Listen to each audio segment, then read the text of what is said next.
Goals of editing से मेरा मतलब ये है कि आप एडिटिंग के थ्रू क्या क्या चीज़ें अचीव कर सकते हैं। नंबर वन पे अगर मैं बात करूं तो रिमूव अनवांटेड फुटेज।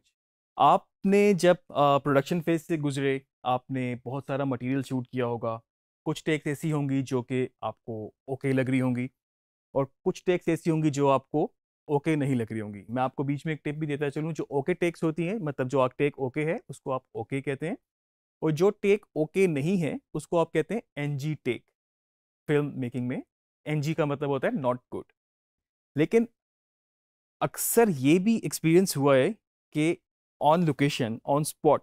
जो टेक आपको ओके लग रही होती है उसमें कुछ ना कुछ मसला आ जाता है, और आपने सेफ साइड के लिए कुछ और टेक्स भी ली होती हैं जो कि आपको उस वक्त मौके पे शायद सही ना लग रही हो, लेकिन बाज़ दफ़ा वो ही सही होती हैं और वो काम आ जाती हैं। तो उस वक्त आप क्या कर सकते हैं कि जो टेक या जो शॉट या जो फुटेज आपको नहीं चाहिए वो आप ना यूज़ करें, और दूसरी आपके पास ऑप्शन मौजूद है, आप वो यूज़ कर सकते हैं। तो जो पहला गोल है कि रिमूव अनवांटेड फुटेज, तो वो आप इजीली उसको टेक्स की सिलेक्शन में कर सकते हैं। सेकंड गोल है हमारे पास, चूज द बेस्ट शॉट। इसकी एग्जांपल मैं आपको इस तरह से दे सकता हूँ कि आप एक डॉक्यूमेंट्री शूट कर रहे हैं, और वो लाहौर के ऊपर डॉक्यूमेंट्री थी। लाहौर को इस्टेब्लिश करने के लिए आपने प्लान किया कि आपको इसको शुरू करना है मीनार पाकिस्तान या मे बी बादशाही मॉस्क के शॉट से आपको इसको ओपन करना है। अब आपने जब शूट करने गए हैं तो मे बी मौसम बड़ा अच्छा हो, बड़े अच्छे बादल हों, या आपको लाइट बड़ी अच्छी मिल रही हो, तो आप क्या कर सकते हैं कि आपने यूज़ तो एक ही शॉट करना था, लेकिन आपने उस सिचुएशन के हिसाब से आपने उसके और भी शॉट टाइप्स, जिसमें लॉन्ग शॉट, जिसमें medium shot, very long shot, जितनी भी टाइप्स आप बेहतर समझते हैं उसकी हिसाब से, मतलब जिस तरह से उसका आर्किटेक्चर है, जिस तरह से आप शॉट ले रहे हैं, तो वहाँ पे वो शॉट ले सकते हैं। अच्छा, अब आपके पास शॉट तो आ गया, उसके बाद आप जब एडिट पर आएंगे तो आपके पास ये मार्जिन है कि आपने कौन सा शॉट टाइप सिलेक्ट करना है। और कई दफ़ा ऐसा भी होता है कि जो आप सोच के गए होते हैं आपको उससे बेहतर मिल जाता है, सिर्फ इसलिए कि आपने उसको फिल्म किया होता है, तो आपके पास चॉइस होती है कि उसमें से जो बेस्ट है वो आप यूज़ कर सके। थर्ड गोल है हमारे पास, create a workflow. Workflow से मेरा मतलब ये है कि आप जब किसी भी प्रोडक्शन प्रोसेस में होते हैं, और जब आप एक पूरा सीक्वेंस या पूरी एक डॉक्यूमेंट्री हो सकती है या फिल्म हो सकती है, जब आप उसको फिल्म कर रहे होते हैं, तो उसका फिल्मिंग स्केड्यूल इस तरह से डिसाइड हुआ होता है कि मे बी जिस जो सबसे पहला आपका सीन हो वो सबसे एंड में शूट हो रहा हो,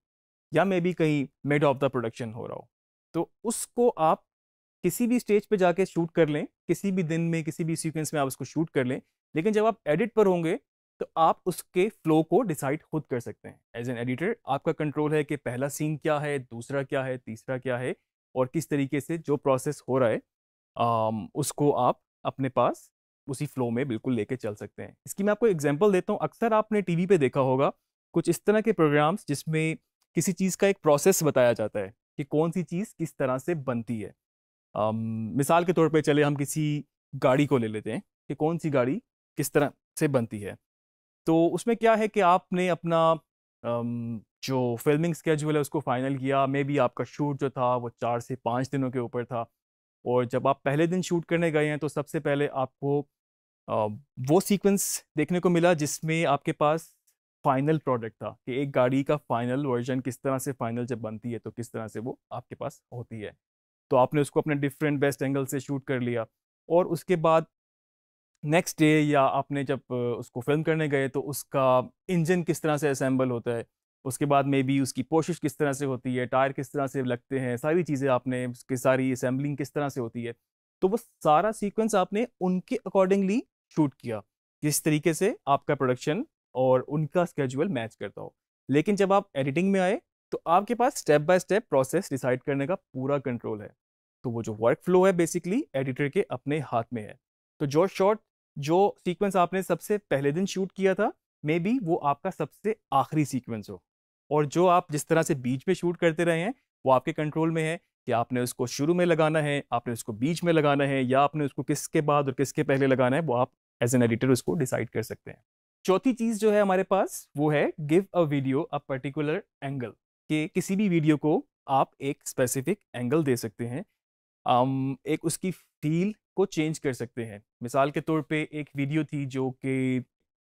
अपबीट सी थी, उसमें पीछे अगर आप कोई अपबीट म्यूजिक यूज़ करेंगे, आप उसको इस तरह से यूज़ कर सकते हैं कि उसका अपबीट एक तरह सा ज़रा आपको एक हैप्पी फीलिंग उसमें आएगी। लेकिन आपने उसको अपने एडिट में इस तरह से ट्रीटमेंट दी कि मे बी आपने उसमें कोई म्यूज़िक उसका इस तरह से रेप्लिकेट किया कि आपने एक सैड म्यूज़िक लगा दिया।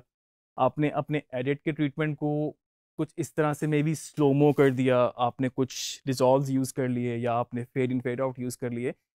तो उसका एक पूरा ही एंगल आपके पास एक फील जो है वो बदल गई। इसकी एक और एग्जांपल मैं आपको देता हूँ। एडिटिंग के सिर्फ स्टाइल और ट्रीटमेंट को चेंज करने से ही अक्सर आप लोगों ने कभी कोई मूवी देखी हो और उससे पहले जब आपने उसका ट्रेलर देखा हो तो आपको मे बी ट्रेलर में बहुत ज़बरदस्त मूवी लगी हो, और जब आप मूवी देखने गए तो मे बी वो मूवी इतनी अच्छी आपको ना लगी हो। तो ऐसा क्या था जो ट्रेलर में कुछ एक्स्ट्रा तो कुछ भी नहीं था, सारी वही चीज़ें थी जो कि फिल्म आपने देखी, लेकिन उसका एंगल इस तरह से दिया गया, उसका ट्रीटमेंट, उसका कट्स का स्टाइल, उसके साउंड इफेक्ट्स, उसका वीएफएक्स, उसका म्यूजिक, इस तरीके से उसको एडिट किया गया कि आपको उसमें अपील लगी और उसके बाद आप वो मूवी देखने गए। ये इस तरह से यह बिल्कुल, अगर मैं आपको बताऊं कि अभी जो वीडियो आप इस वक्त भी देख रहे हैं, तो जितना भी ये सारा एलिमेंट, जितना भी टेक्स्ट जो हम डिस्कस कर रहे हैं, जो भी आपको स्क्रीन पे नज़र आ रहा है, तो मे बी ये सब कुछ एक इफेक्ट के थ्रू ही आपको स्क्रीन पे नज़र आ रहा है, और हम जितनी भी टेक्स्ट वगैरह ऐड कर रहे हैं वो इसी इफेक्ट के थ्रू कर रहे हैं, और जितने भी एलिमेंट इसमें और आते जाएंगे वो आपको एक एडिटिंग के प्रोसेस में ही नज़र आते जाएंगी चीज़ें। और पेज के ऊपर हम आगे जाके एक प्रॉपर लेक्चर भी करेंगे और आपको डिटेल में बताएंगे किस तरह से पेज को आप लेके आगे चलते हैं। और पेज हमेशा एक जैसी नहीं रहती, एक फिल्म इन्वायरमेंट में कभी ग्राफ ऊपर भी होता है, कभी नीचे भी होता है, कभी बिल्कुल मेलो भी हो जाता है बीच में चीज़ें। तो पेज को हम आगे जाके जिक्र करेंगे अपने आने वाले लेक्चर्स में। अभी तक के लिए हमारी गोल्स ऑफ एडिटिंग ये थे।